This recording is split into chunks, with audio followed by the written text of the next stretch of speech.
Good evening, everybody. And first of all, I would like to welcome this exclusive but rarefied coterie of people who can think of nothing more they would like to do with their Thursday evening than listen to a densely discussed breakdown of Germany's place in the world. Welcome to this. The topic for tonight's discussion is Germany in the age of upheaval, new challenges and prospects for Europe's economic powerhouse. My name's Andrew Mueller. I'm the presenter of the Foreign Desk on Monocle Radio, and I'm joined tonight by, a lengthy and distinguished panel of Ronald Meinardus, a senior research fellow, coordinator of research projects on Greek-German relations at ELIAMEP, Marian, Wendt, director at the Konrad Adenauer Stiftung, Greece and Cyprus, Michaela Elena Ballis, director Greece and Cyprus at AHK, Germany Trade and Invest, Alexandros Papakonstantinou, member of the cabinet of the president of the European Parliament, and Juan Ginés Alva González, policy advisor to the EPP group in the European Parliament. And yeah, introducing the panel has taken up, I realise, quite a lot of the time we have allotted. So we should start, and I will start up the end with you, Juan, for, I guess, a slightly detached perspective. We'll start with the title of our discussion, Germany in the Age of Upheaval. Is it clear to you that Germany realises yet that this actually is an age of upheaval? So I'm not German, so I might refer to the rest of the panelists for the more German-specific aspect of our discussion. But I do believe that it's crucial that Germany realizes its place in Europe, which is crucial, because the European Union was built around German and French reunification. So without one of the two, it simply cannot work. And I think the current situation in Germany means that there is a bit of an inertia, a political inertia at the European level. And, I asked the panel, when was the last time that Germany initiated a major European policy initiative? Rather, usually what we have been seeing lately is more of a stopper or a nuancer of European policies.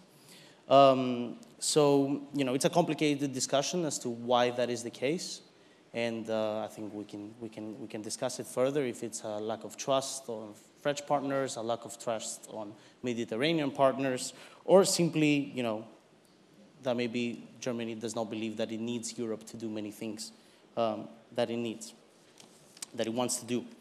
But I do think that the current situation in Germany will not change anytime soon. The coalition that exists right now is here to stay. The political incentives are that all members of the government are not polling great, so there's no need to go to elections, as I understand. And I think it's these electoral pressures that affect a lot of the political decisions that are happening right now in Germany. We've discussed a lot in this forum all the crises that have been occurring. And I think Germany's reactions to many of them has been of a more national than European focus. For example, the 200 billion euro stimulus for the energy shock. And, on the one hand, this is understandable. At the end of the day, a government is accountable to voters in their own countries. But on the other hand, it does mean that the rest of European countries are left a bit wondering, where is the European response? Where's the drive for a European response? So I'll just end my first answer with a point that it is true that Germany is in a sort of recession, close to. This is a general issue in the European Union. And I think the heart of the matter right now, and again, I might refer more to my German colleagues, is that the Germany's economy is in hard times. Manufacturing is in hard times. There's a drop of production in energy-intensive industries, and I think this is at the core of the German economy, but also the political psyche, if I may say so. So these are clearly domestic issues that need to be addressed, and I think it's understandable that a certain focus is there, but we should be mindful that the European project as a whole does not suffer for it. Michaela, let's bring you in and talk about, I guess, another aspect of the title of this discussion, which is this description of Germany as Europe's economic powerhouse, which does now seem like a conventional wisdom verging on cliche. But is it something, do you think, that Germany can always rely on being? Is there any imaginable threat to that status? If Germany can rely on something, yes, I think Germany can rely on its strength. Of course, it has to do something for it, so to stay this way. Because if we are taking Greece as an example, it's a small country.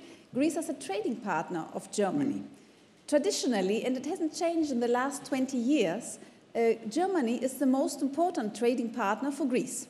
Okay, Greece is a very small country. If you see the GDP per capita, the GDP per capita in Germany is at 2.5 higher than in Greece. So Greece is really a small country for Germany. And if you see the ranking of the trading partners of Germany, Greece has the 46th or the 35th place if you're seeing the imports and the exports. But for Greece, Germany is always very, very important. Why? It's the #1 supplier. It's the #1 trading partner. Okay, last year it was #2, but that happens from time to time. It can change this year again. But Italy was number one last year. But traditionally so. It's the most important partner. And what makes Germany so important for Greece? Germany, if you see the structure of the exports from Germany to Greece, or the imports from Greece to Greece from Germany, you see also the structure of the German economy. What's buying Greece from Germany? Machinery, pharmaceutical, and of course, road vehicles. 1/3 of the cars you see on the Greek streets comes from Germany. What does it mean? That Germany has the power to be very important even for small countries, or for small countries, of course, like Greece. The problem is that might change, because in the last years there were changes in the world. So if you take the imports from Germany, which concerns machinery, electrical machinery in general, you see that China is very strong.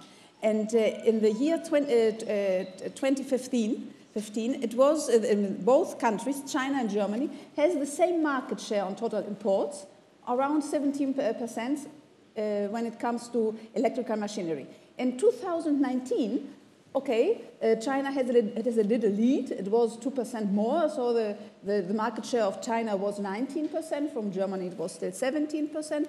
And then it comes today, to 2023. The market share of China has increased to 38%. And the market share of Germany fell to 12%. Even by increasing imports from Germany, that means that the total imports, of course, increased too, and Germany could have a bigger share if it would do more for this. So Germany can rely on his strengths, like the exports or the good quality, because I have to mention that the made in Germany enjoys here in Greece a high reputation. Yes. It is something that stays for quality.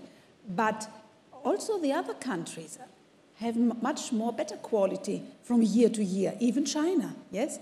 And it's not so, the products from China or from Italy or from Turkey, I'm speaking about machinery now, of course not of cars, no, I don't speak of cars, are even getting better, and they are not so expensive. And in a crisis-ridden surrounding a world, it's normal that the entrepreneurs, that the companies, also Greek companies, are looking for solutions which are not so expensive, but good enough. So Germany can rely on quality, Germany can rely on trading partners, but Germany has to pay attention for now and the future, even maybe to improve the quality or to give some better solutions or some other solutions, like, of course, many German companies already do. I'm talking about Robert Bosch or Jungheinrich, which already, or Siemens, are offering AI solutions and high technology solutions always, and they will also do so. But they must do more for have such kind of products which are really, really high technology and really modern, and maybe really helps cutting costs for the companies. And if they can do that, and then have a very good after-sales services, because that's also something very important for the companies, then Germany can rely on it and stay for Greece a #1 trading partner, but also maybe being a very important trading partner also for other countries. Ronald, I'll bring you in because it's an interesting test case for the soft power potence of Germany, its relationship with Greece, which obviously, well within living memory, was extremely strained and now does appear to be reasonably amenable. Does Germany rely on the fact that ultimately its economic power, the quality of what it makes and what it builds, will overcome all other concerns? I mean, the word power in Germany is used in a manner where it is used differently in other nations. Germany is stigmatized by its past, which has brought a lot of evil and misery to neighboring countries, and particularly also to a country like Greece, which was occupied and where horrific war crimes were done in the name of Germany. And this lasts on. I've conducted some empirical research about the image of Germany and Greece, and Germany is rated very unfavorably in the Greek public opinion. And interestingly, apart from Germany's behavior, we spoke about Wolfgang Schäuble during this conference and his memoirs and the whole issue which dates a decade back, which is the main source of grievance, and it's a lot of grievance which exists in the public opinion of Greece. It's the memory of the war crimes and how Germany has dealt with this. And the economic part, which Michaela has talked about, is one dimension, but it's only a relatively small dimension if you look at the overall picture. Now, things have changed, and we're talking about the grand transition. And Germany is forced by the circumstances to change her behavior. And it is somehow unwillingly doing this, not with enthusiasm.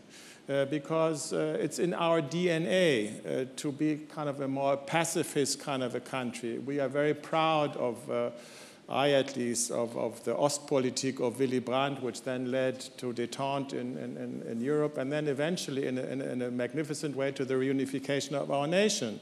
And this was done in a peaceful way in dealing with those countries, with that country which is now our enemy. So we have a long way to go as Germany, and a very different kind of baggage on our back than does France or does Italy or Spain or even Greece. If you look at the situation today, the discussions we are having here regarding Ukraine, these are discussions which are on top of the list in German concern. They are dominating our discussions, our public debates. If you look at a similar situation, I refer to Greece because I'm dealing with Greek-Turkish relations, Greek-German relations. This is not a dominant issue in the public debates. The war in Ukraine and how you contribute to it is not on the top of the news, if you look at the news. So there's a totally different understanding. There is a concern, really a concern of military threat in Germany, which is totally new to us, very uncomfortable, very, very massively presented also in public discourse, which is something which we do not find here. I will give you just one word regarding the state of German-Greek relations, because this is a Greek audience, basically, and a Greek forum.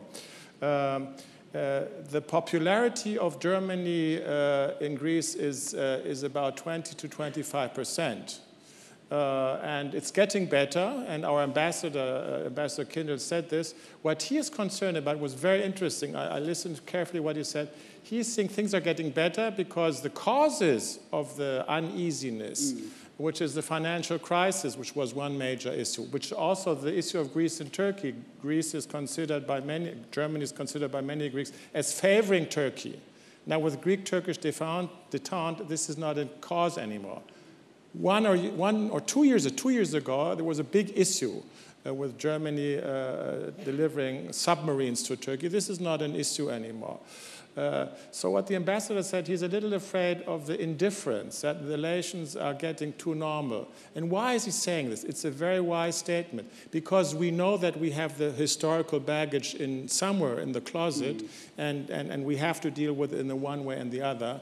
And I must say, and I'm saying this with also a lot of respect for the German government, there are many initiatives dealing with these issues, and slowly we're dealing also and coming to terms with these cases. Marian, there's a point there that Ronald raised that I do want to pass along to you, because it's just a thought that occurs to me from time to time. Despite my surname, I am not in fact German, though clearly many of my ancestors who got on the boat in Hamburg and went to South Australia in the 1850s were. But this stigmatization of Germany associated with its history, it often seems to me that the people most often doing that most volubly are in fact Germans. I don't think anybody still thinks that Germany is really that country. And do you think there's become a level at which Germany does kind of hide behind that history as an excuse not to get involved? Well, that's a very concrete and very hard question. History has been done. History is made. And what has been done in history, we can never overcome it. And it will ever be a part of our identity, of our culture, of our history, of everything. And it's important to deal with it. And you can learn from it, I would say. Sure. Germans have learned from it. We have learned from these phases, from the worst part of our history. We also have learned from our good part in our history. And maybe it's good for every country in the world to look back what has been good and what has been worse. And if we look back, maybe 10 years ago, when we talked today about powerhouse, 10 years ago, Germany was the powerhouse. Economically, yeah, the numbers were really high. Economy was growing. Every economic situation was good. We had a political leadership in the world with Angela Merkel in front. And the state was working. It was the first year, 10 years ago, that the state didn't take new debts after 1969. So 10 years ago, Germany was in a very good situation. Europe was in a quite more critical or difficult situation, if I refer to Greece. If we look now, today, 2024, everyone asks, where's Germany? Germany has maybe a cold of the economic situation. That would end that states in Europe will have maybe a pneumonia. The Germans are in a situation, you call it pessimist or very passive situation. We are in a situation where everyone is thinking, oh, everything is okay, we can pay everything, we can pay the Bürgergeld, that means everyone gets 550 euros and an apartment for paid. We don't have to work full-time anymore. 35 hours is fine by full payment. So there are lots of structural problems within the society where I think Germany needs now a restart if we still want to have access in Europe and if we really want to have also access and will be a competitor within the world. Because China and India, they are not waiting for Germany and Europe. Yeah, they go their own path and we have to go on if we also want to have a good future like we had in the past. So I would ask that my country deal with its history, deal what has been done, especially after the leadership of Konrad Adenauer, the name father of my foundation. He built up a country from scratch, from really Stunde Null, zero. And this is something we have to do now. We have to, where we need a good view in the future. That means lowering taxes, for example, estate reform in Germany is needed. And of course, a common sense, especially if you handle with three parties in a coalition, where you need common points which are bigger than just your own voters and your own parties. And that's important. And this is maybe the lack, which is Europe is looking for, Germany is waiting for Germany, and they hear from Brussels different voices from Berlin. And Berlin is voting in different cases or different scenarios or says nothing. And then it was for the first time, I think, the first time of the European Union in the last 3 months that 2 times the European Council has overvoted a German vote. So it's history. But that's also the situation, and that's maybe that shows that Germany is not the only powerhouse in Europe. Europe itself and the 27 member states are much more also engaged in the European Union, especially South and Eastern Europe. So I would prefer, let's make a restart in Germany and then to come back as a new powerhouse with a strong locomotive for the European Union, because there are lots of challenges in the world where Europe has to be in leadership. Alexandros, I'll bring you in and talk a bit about the relationship between Germany and Greece and where that is now. And it's something that Ronald alluded to, that Wolfgang Schäuble's memoirs have been published in Greece. Do you think they're likely to be a bestseller? Well, I'd like to start off with the acknowledgement that the views that will express during my intervention are strictly personal, and that I will not be representing the European Parliament nor its president in any capacity in the context of this panel. Having said that and gotten it out of the way,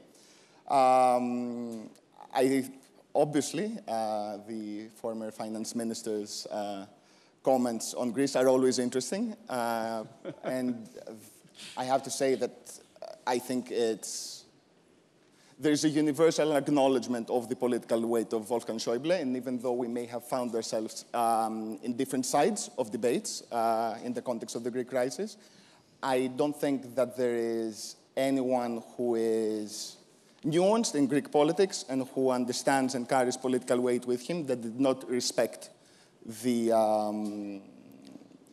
value that Wolfgang Schäuble brought to the Eurogroup and to Europe at large. I never thought that Greek and German relations on a bilateral basis were bad, and I don't think they ever actually were. I think that, as it was mentioned before, Germany and Greece have long established trade relationships. Indeed, during the context of the crisis, there were instances where well, Greece was sort of scapegoated for various reasons that I don't think we should delve into at the moment. I think they've been extensively discussed throughout the years and even in several editions of the Delphi Economic Forum. But I never considered German and Greek relations to be estranged, shall we say. I would also like to expand on the point that you expressed before regarding Germany's role in Europe.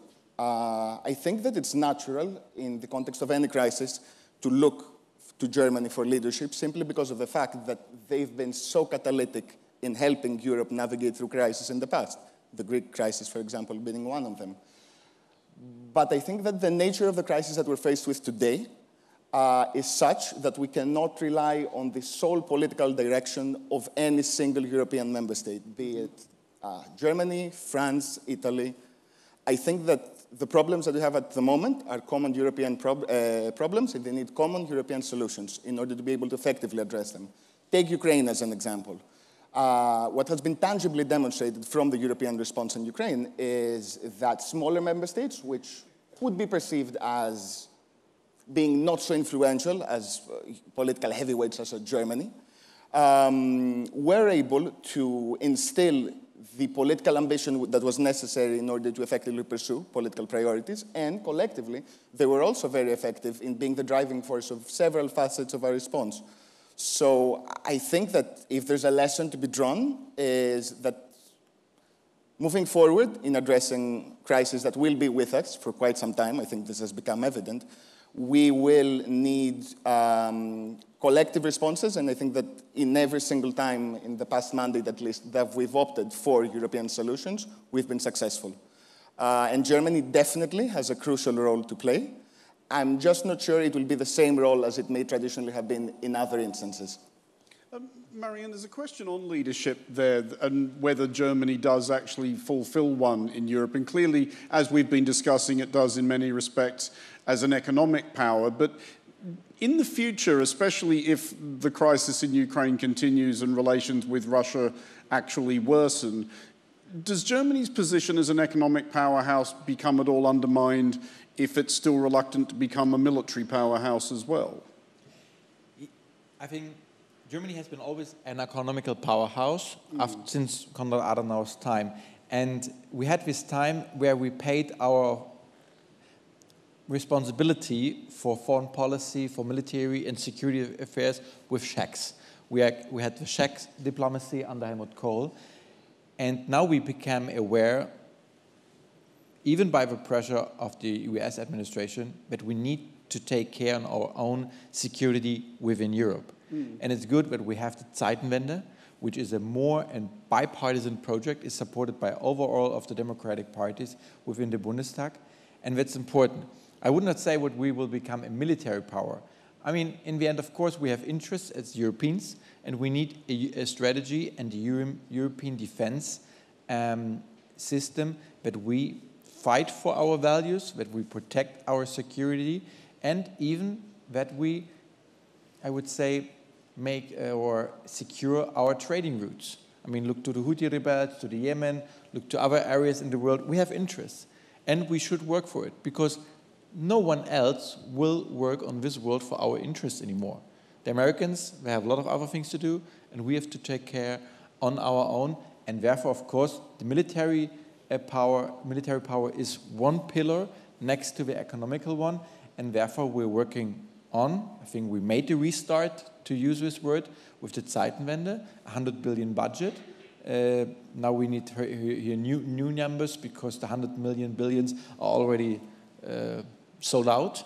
Yeah, we invested in all the projects and have defined new projects, and we talk about a 250 billion package budget, all of that. So that's the first start, and I don't want to be Germany as a military powerhouse in Europe. I think Europe itself needs to be a military powerhouse with a common European defense strategy, with a strategy for the European defense industry, that we don't produce hundreds of different types of grenades, tanks, and whatever. Common standards, common procedure, and a common strategy to fight for all of our common values. That's in the interest of Greece, as well as in the interest of Sweden, Spain, or Poland.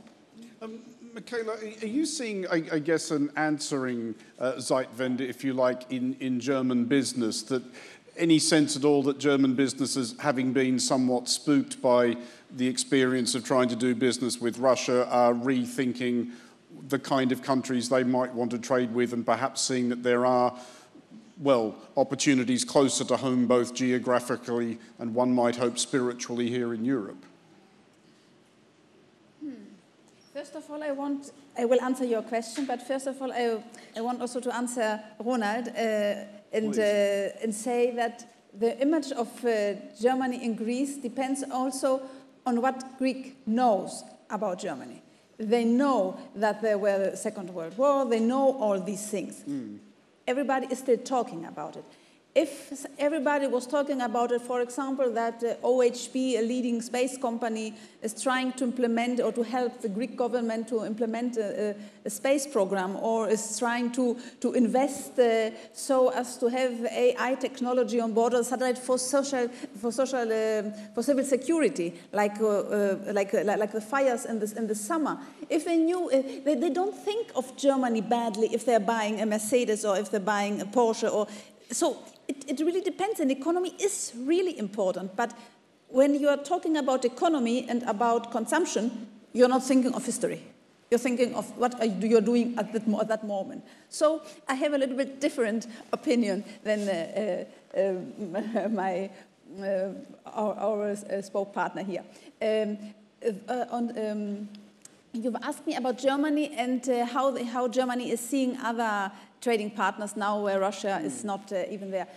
Germany's most important trading partners are the USA, Netherlands, and France, and also China, and Italy, and Italy. Yes. So Germany is always looking at all the world. It's not looking only at some countries. All the countries are interesting for Germany because Germany is an export country, and Germany is trying since many, many years to help the companies to open the ways to the other countries, to go abroad, to be there successful. And Germany Trade and Invest, my organization for the promotion of exports and investments, is doing exactly that. All my colleagues and I, we are writing articles about how to make business in the countries. It's very important to be open for other countries. There are many differences. If you're saying, I read in my colleague's article, if you're saying in Egypt, you're going tomorrow at 11, it's not tomorrow and it's not 11. Some years ago, even in Greece, it was not sure that it was tomorrow at 11. You have to call the evening before, and it's very nice because the ladies who are working here with Delphi Forum asked me too yesterday in the evening if I will be there tomorrow. So you see that is something common when you're going a little bit to the south, where we can say. You have to know that Germans, when they're talking in detail, they're presenting their company, you have to wait until they have said everything they want to say. And then you go to the US and you have the elevator pitch. And that's everything said in 2 seconds, and you know what you want to do and if you want to do something with that company. You have the French, you are going to eat, and you're talking, and then maybe you come to an end. In Greece, you're drinking coffee. That's not, we are working when we are outside drinking coffee. We're not only drinking coffee, we're doing business. But in Germany, you have first finish your negotiations and then go to business. So, yes, Germany now, even when Russia is not that trading partner which it was, and it has all the problems now, also with the energy crisis, and you were talking about all the problems we have now and all the crises we have now. Germany must give more attention also to other countries. It's given to India, to China, to every country, yes. Germany wants to export. That's what Germany is living on. So, yes, I think Germany is doing the best it can in what concerns being an important and a strong export country. Juan, up the end there, to bring you back in, thinking of other things which could perhaps alter the way the rest of Europe looks at Germany. There are European elections coming up, of course. We have all seen the polling. Is there potentially a result there that might end up somewhat undermining Germany's position, Germany's authority? So I have to say I don't necessarily share the gloom that is going on around, at least from what I can see in Brussels. I think that after the European elections, the center will hold. The European Parliament will still be a force for good and a productive force within the European Union, and therefore Germany's influence in it as well. I think we have to be a bit wary of easy narratives that start to take hold in the run-up to elections and not to fall in them completely. Of course, it's true that we must listen to voters. I mean, you know, we are seeing the polls, and it is true that certain extreme parties are rising. So we have to listen to what voters are telling us.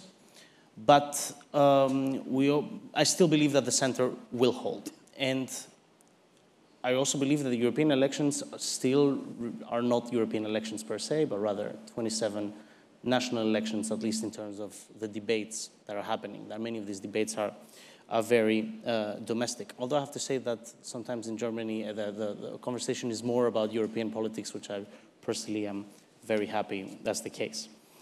One thing that we should be a bit more careful, perhaps, is that these extreme parties that whose presence might increase in the European Parliament, is that these parties then afterwards get certain resources and standing. And so then these resources we have seen in the past then might actually be useful for domestic consumption, domestic audiences. We saw that with Farage, we saw that with Le Pen, and of course this should not be the case, but it has happened in the past. So these are elections that we have to be, that will still have not only a European dimension, understandably, but also a national one. But about the European elections and let's say the gloom and the narrative of the extremes, I still think it's important to remind everyone how many times we've heard that the extremes can unite and be a destructive force. We've heard it many, many times, and it never happens. It has never happened to the extent that we fear, because fundamentally many of these parties do not share much in common. And besides maybe their hatred for the so-called system. So, you know, there might be a realignment of parties after the elections, but as I said before, I think the center will hold. We are already barreling towards the point at which I'm going to need to start asking people for some closing thoughts. So I will come to the panel in turn. And Alexandros, I'll come back to you because obviously we've been framing a lot of this around the relationship between Greece and Germany. Is it your sense that from where we are now, if we think ahead another decade or so, that the last 10 years, as difficult as that relationship got, will be remembered as a bit of a blip, that it was not what actually the relationship between Greece and Germany is generally like? I think what the past 10 years have proven is that it's impossible to predict what will happen in the next 10 years. However, yes, I think that the opposing sides that perhaps Greece and Germany found themselves in during the past will be remembered as a blip rather than something that is more fundamental to our bilateral relationship. As I said before, I don't think that this was ever the case. I think what is imperative to realize is that we are currently in a world, actually the West is reacting to exogenous shocks that are impossible to predict. Just the past 5 years have been indicative of this. So what I'm more concerned, also in the context of the European elections, and I'd like to echo Juan's cautious optimism, I think that the center will be able to hold, but it's imperative for the 5 years that the mandate that's starting now, but even for the one after it, to remember what is at stake in the context of the European Parliament. And I know that there is this allure of trying to infuse European elections with the current national context. To a certain extent, I can understand it, but it's important to realize that there are issues that are imperative to not just the Greek and the German future, but to our common joint European future. And the European Parliament will be an instrumental institution in being able to effectively tackle these challenges. So my message, if any, would be go vote and do not get into the trap of trying to express your dismay on national issues on the European arena. We have just a few minutes left, and I guess to leave the stage to the German contingent of our panel, I want to ask you each in turn, and I'll ask you first, Ronald, this idea that the Zeitenwende that Chancellor Olaf Scholz signalled early in Russia's onslaught against Ukraine. If you think back over the last couple of years, how profoundly does it strike you that Germany has changed, if at all? I mean, it was mainly an immediate reaction to the military attack against Ukraine, and it had the 100 billion for defense purposes, for military purposes. But for the economy, I mean, we're talking in the economic forum, a paradigm shift happened because Germany's economic success as an export nation was mainly due to getting very cheap gas from Russia, and there was a deal, and this has a tradition, having good relations with the East. And this paradigm was destroyed. And I think Germany is dealing rather successfully with the shift. The dependence on Russian gas has come to an end. Germany is doing relatively well in the green transition. It is a domestically very difficult situation with having three parties, which are ideologically very different. But this is the result we have. The other parties are not in the position to form a government. So this is what we get.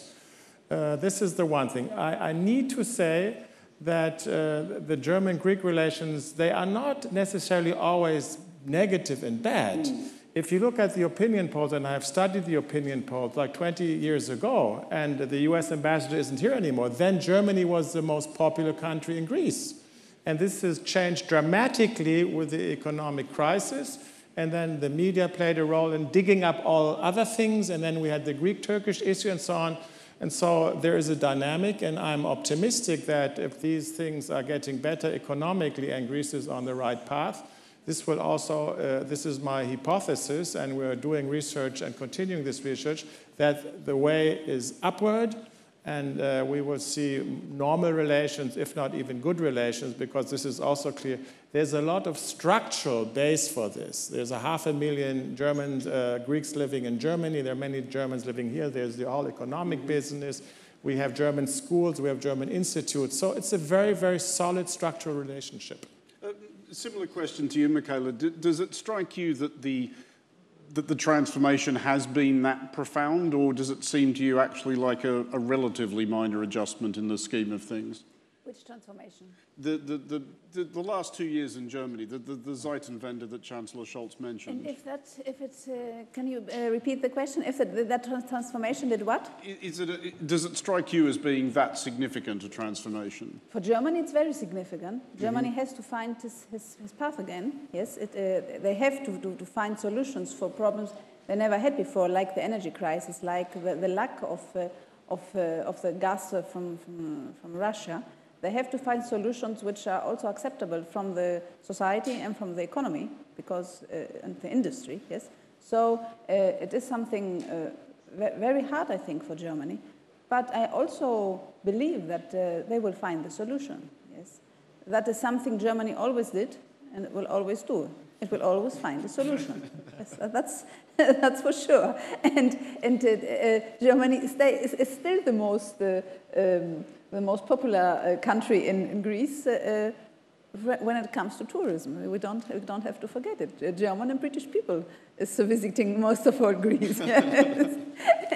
And that's something optimistic because it's going well, and even Germans are still traveling. So it is something hard for Germany, for the industry most of all, and then for the whole economy and the society. But I really think that there will be a solution in the European Union together with the other countries and also itself, and with the reforms that also Marian mentioned. I think there could be something good again. And Marian, we'll close out with you on that sort of splendidly optimistic and practical German thought that Germany will always solve the problem, will always find the way. If we think ahead maybe the next 5 to 10 years, do you see in the last 2 years the roots of a profoundly different country, whether it is more militarily serious, whether it is yet more economically powerful, whether it is yet more diplomatically respected? I guess I'm asking is, do you have a fairly optimistic outlook for Germany and its place in Europe? In general, as a good Christ, I'm always optimistic. And I believe that Germany has the chance that it can go in a positive path. Economically, green transition, it needs social and structural reforms within the country, Zeitenwende we have spoken. There is a chance that there will be a positive outcome in 3 to 5 years and that we will come back on the track. Important is the support, or may I say the pressure from our European partners within the government.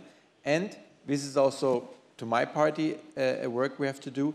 We have to put and pressure the ongoing government, the three-party coalition, that they make their homework, that they work together, that they work in the responsibility for the Germany and not on the responsibility of their own voter.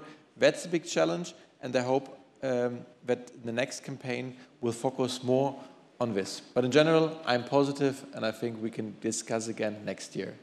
Well, I hope so. Panelists, thank you very much. Everybody, thank you for staying with us. You've been tremendous. There's some of the best restaurants in the world just up the street. We'll see you there.